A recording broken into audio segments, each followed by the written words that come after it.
මතක තියාගන්න පින්වතුනි මෛත්‍රී බුදුරජාණන් වහන්සේ පහළ වෙන්නේ අද හිට නෙවෙයි. මේ මහ පොළොව ගව් 7ක් වැඩෙන්න යන කාලය ගෙවුනට පස්සේ තමයි මෛත්‍රී බුදුරජාණන් වහන්සේ පහළ වෙන්නේ. ගව් 7ක් කියන්නේ කිලෝමීටර් 7මාරක් වගේ කිලෝමීටර් 17මාරක් වගේ ගව් 7ක් කියන්නේ කිලෝමීටර් 18කට කිට්ටුයි. පොළොව අඟලක් ඉස්සෙන්න අවුරුදු 1000ක් යනවා.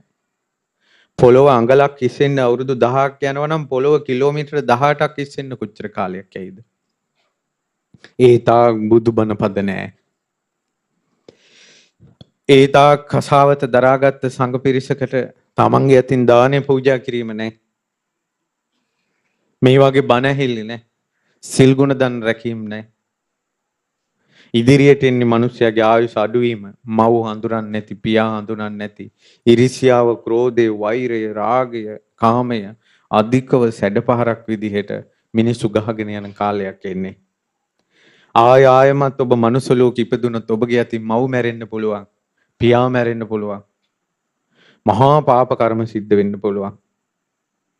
දැන් උනත් තාක්ෂණයේ හැමතැනම පැතිරිලා පොඩි ළමා ලපටින්ගේ අත්වල පවා හැම කෙනාගේම ෆෝන් තියෙනවා.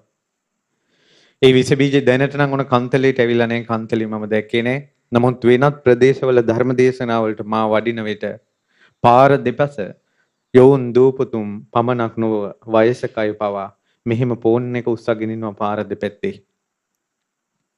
එතකොට මාහට මතක් වෙනවා මේ සත්වයා සංසාරේ ආත්ම භාව කී කෝටියක් සරපයි වෙලා හිටියා දත් දෙක නැතුව.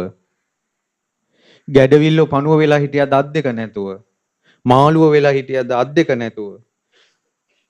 ඒ විදිහට ඉපදිලා සමහරවිට අවුරුදු කෝටි ගණන් නිරේ ඉපදිලා මනුස්ස ලෝකෙට ඇවිල්ලා අත් දෙකක් ලැබිච්ච වෙලාවේ චෛත්‍ය රාජානන් වහන්සේ නමක් ළඟ, බෝධීන් වහන්සේ නමක් ළඟ, සංගරුවන ළඟ, ධාතුන් වහන්සේ නමක් ළඟ අත් දෙක එකතු කරලා සාදු කියලා වඳින්න නැතුව මොම් ෆෝන් එකක් උස්සනවනේ.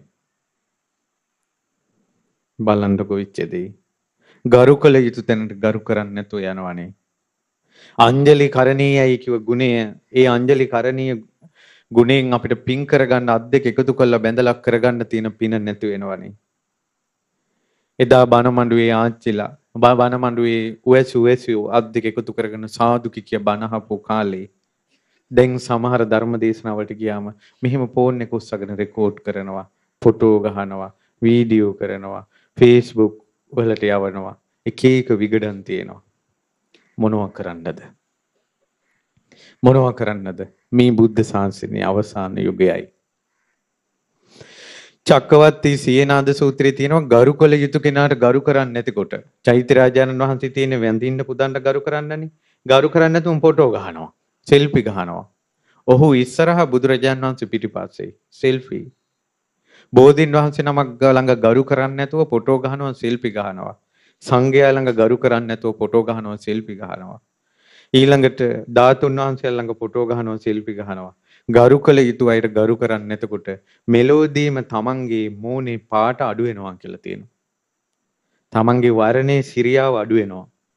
ගරු කළ යුතු අයට ගරු නොකරනකොට. තමන්ගේ මනුස්ස ලෝකේ ජීවත් වෙන්න තියෙන ආයුෂ තප්පර ගානකින් හෝ පැය ගානකින් හෝ දවස් ගානකින් හෝ අඩු වෙලා යනවා කියනවා. ගරු කළ යුතු කෙනාට ගරු නොකරනකොට. ඊළඟ එක තමයි එයාලට ඉපදෙන දරුවන්ට අම්මගේ තාත්තගේ ආයුෂ වලට වැඩිය ආයුෂ අඩු වෙනවා. අම්මයි තාත්තගේ ආයුෂ වලට වැඩිය ආයුෂ අඩු වෙනවා ගරු කළ යුතු කෙනාට ගරු නොකිරීමේ පාප කර්මය. ඒ නිසා දුවේ පුතේ චෛත්‍ය රාජානන් වහන්සේලා ළඟ, බෝධීන් වහන්සේලා ළඟ, සංඝයා ඉදිරියේ, ධාතුන් වහන්සේලා ඉදිරියේ ඔය ෆොටෝ කැමරා උස්සන්න එපා. අම්මට තාත්තට නිගරු කරන්න එපා, අතපය දික් කරන්න එපා. ඒක නුඹලාට බලපානවා. ළඟදී දවසක් අම්මා කෙනෙක් දරුවෙක් ගෙන්නගෙන ආවා. පිරිත් නූලක් දාගන්න කියලා. එතකොට ඒ දරුවාට දැන් අවුරුදු 25ක් විතර ඇති කියලා කියන්නකෝ. අවුරුදු 20ක් 25ක් ඇති. ඒ දරුවා ඉන්නේ උපතින්ම අත් දෙක ගුලි කරගෙන, දත් මිටි කාගෙන, ඇස් දෙක ලොකු කරගෙන, දත් කාරගෙන හරියට තරහ ගිය දරුවෙක් අම්මා කෙනෙකුට දැන් තොට දෙනවා කියන අත් දෙක ගුලි කරගෙන, දත් මිටි කාගෙන, ඇස් ලොකු කරන්නේ. ඒ විදිහටම ඉපදෙලා අර අම්මා ඉදිරියේ තාත්තා ඉදිරියේ තප්පරේ අත් දෙක ගුලි කරලා හිටපියතොට කියලා දත් මිටි කෑවේ. ඒ රූපේ කර්මයේ විසින් ඊළඟ ජීවිතේ දුන්නා. උඹ හැමදාම මේ විදිහට හිටපන් කියලා. ඒ නිසා පින්වතුනි ඔයාලගේ දරුවන්ට කියලා දෙන්න දෙමව්පියන්ට රවන්න එපා. උඹලා මේ විදිහට ඉපදෙයි කියලා. ওই දරුවන්ට කියලා දෙන්න අම්මා තාත්තට අතපය දික් කරන්න එපා. උඹලා මේ විදිහට ඉපදෙයි කියලා. අම්මා තාත්තට රවන්න එපා. මේ විදිහට ඉපදෙයි කියලා. දත් කූරු ගන්න එපා. මේ විදිහට ඉපදෙයි කියලා දෙන්න. ඉස්කෝලවල උගන්වනවා ළමයින්ට. ඊළඟට ටියුෂන් වලත් උගන්වනවා. ගෙදරත් ඉස්කෝලයක් කරගන්න එපා. ගෙදරත් ඉස්කෝලයක් කරගෙන පාඩම් කරපන්. අර්ග කරපන් මේක කරපන් කියලා කියන්නේ නැතුව පින්පව් කියලා දෙන්න. මේක හොඳ, මේක නරක. ඊළඟට මේ අපි මැරිලා උපදිනවා. අපායක් කියලා එකක් තියෙනවා, දිව්‍ය ලෝකයක් කියලා එකක් තියෙනවා. කියලා දරුවන්ට පින්පව් කියලා දෙන්න. පුළුවන් නම් ගෙවල් වල. ගෙදරත් ඉස්කෝලයක් කරගන්න නැතුව. බලන්නකො දීර්ඝ වූ කෙලවරක් නැති සංසාරේ ඇවිල්ලා මෙතනින් මේ ජීවිතේට පිළිසරණක් හදාගත්තේ නැත්නම් මෙතනින් එක්කෙනෙකුට කට ඇරලා කියන්න පුළුවන්ද මං නම් කවදාවත් ආය අපාය යන්නේ නැහැ කියලා. කිසි කෙනෙකුට කියන්න බෑ. ඔබ ගැන බලන්න. මම මේ අහන ප්‍රශ්න ඔබෙන් අහන්න. මං නම් ජීවිතේ සංසාරේ කවදාවත් ආය ලෝදි හැලියේ පැහෙන්නේ නැති වෙයි. ගිනි කන්දේ නගින්න නැති වෙයි. ඊළඟට කටු ඉඹුලේ නගින්න නැති වෙයි. ඊළඟට යමපල්ලෝ තෝමර මෙහෙලි කඩු වලින් මාව කීතු කරන්නේ නැති වෙයි. ගිජු ලිහිනියෝ මාව කඩ කඩා කන්නේ නැති වෙයි. වේතරණී නදියට අසිපත් නිරේට මාව වැටෙන්නේ නැති වෙයි. ගෝත නිරේට මාව වැටෙන්නේ නැති වෙයි කියලා මන්නම් ආයේ කවදාවත් වැටෙන්නේ නැහැ කියලා කියන්න පුළුවන් කෙනෙක් කවුද මෙතන ඉන්නේ? මේ බුද්ධ ශාසනයේ අවසාන ආත්ම භාවය ඔබට ලැබෙන පින් කරගන්න කුසල් කරගන්න ජීවිතේ වෙනස් කරගන්න ලැබෙන අවසාන අවස්ථාව. දැන් ওই ටිකේද ওই රණ්ඩුවේ ඉන්නේ ගෙවල් වල. ජීවිතේට පිළිසරණක් ගන්න ලැබිච්ච අවසාන ජීවිතේ. නිරේ උපන් නිරිසතාට විඳවනවා මිසක් ඊළඟ ආත්ම භාවය වෙනස් කරගන්න බෑ. තිරිසන් ලෝකේ තිරිසනට මේ මාළුවෝ ඉන්නවා සතා සර්පයෝ ඉන්නවා. ජීවිතේ විඳවනවා මිසක් ඊළඟ ජීවිතේ වෙනස් කරගන්න බෑ.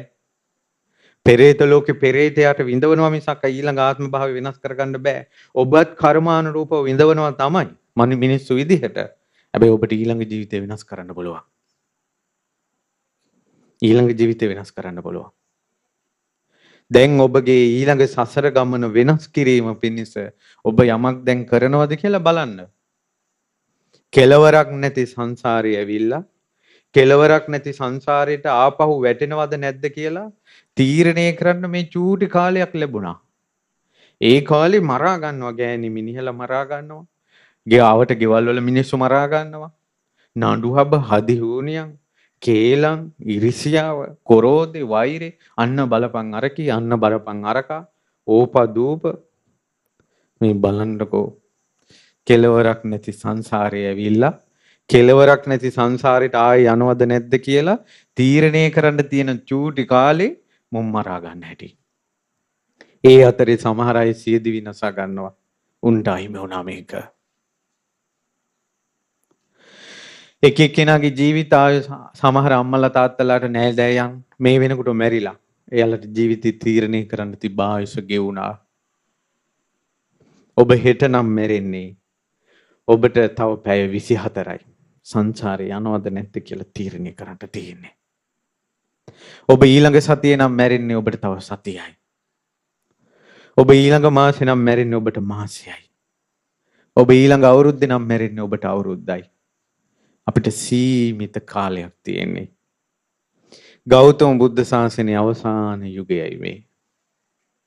අවසානයේ බණ ඇහෙන කාලයයි. අපේ අත්වලින් අවසානයේ පින් කෙරෙන කාලයයි. පැය ගණන් බණ අහපු අවසාන කාලයයි. ඉස්සර මිනිසුන්ට පැය ගාණක් බණ කියන්න ඕන ආසාවෙන් අහගෙන ඉන්නවා. දැන් ෆෝන් වලින් බණ අහන අයට ඕනන්නේ විනාඩි 10ක් 15ක්. දැන් ඊටත් අඩු වෙලා TikTok කියලා විනාඩියක් විතර විනාඩි කියන බණක් විනාඩියෙන් කියපන්.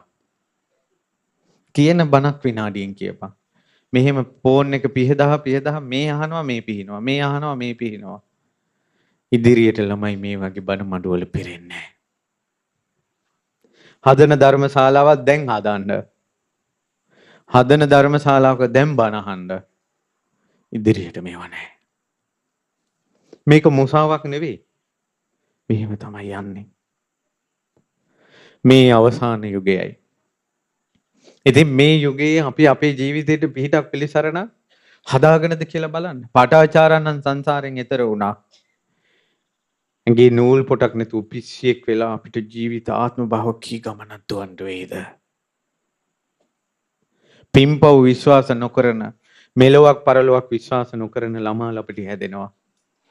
උන් සමහරලාට අම්මලාට බොරු කියලා හෝටල් ගහනේ ගිහිල්ලා වනචරකම් කළා ඇඟේ නූල් පොටක් නැතුව හෝටල් වලින් බිමට වැටෙනවා. අපි මේ මිනිස්සු දැක්කම අයියෝ මෙහෙම සංසාරයක් නොදකින් කියලා කියනවා. කිව්වට රාගේ හැටි ඔහොමයි. ආසාවේ හැටි ඔහොමයි. මේ බුදුබණ පද ටිකක් ඇහින නිසා මිනිස්සු මෙහෙම යම් විදිහකට පාලනය වෙලා හිටියට බණ ඇහෙන්නේ නැති යුගයක ඉපදුනොත් එහෙම ওই විදිහට ඇඟේ නූල් පොටක් නැතුව වනචරකම් කළා පාරවල් වල වැටිලා අපි මාත්ම භව කීයක් ඉදිරියට මැරෙයිද?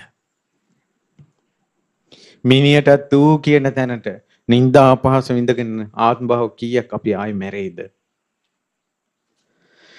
ඒ නිසා කැමැති මේක තේරෙනවා නම් කෙනෙකුට මා මේ කියන්න හදන දේ කාට හරි තේරෙනවා නම් ඔබ පින් කරගන්න කුසල් කරගන්න. ඇත්තටම පින් කරන්න ඇබ්බැහි වුණාට කමන්නේ. දන් දෙන්න ඇබ්බැහි වුණාට කමන්නේ. බණ අහන්න ඇබ්බැහි වුණාට කමන්නේ. සිල් රකින්න ඇබ්බැහි වුණාට කමන්නේ. විහෙර විහාර වැඳ වැඳ යන්න ඇබ්බැහි වුණාට කමන්නේ. මක් නිසාදයක් මේ අවසන් යුගයයි. මේ අවසාන කාලයයි.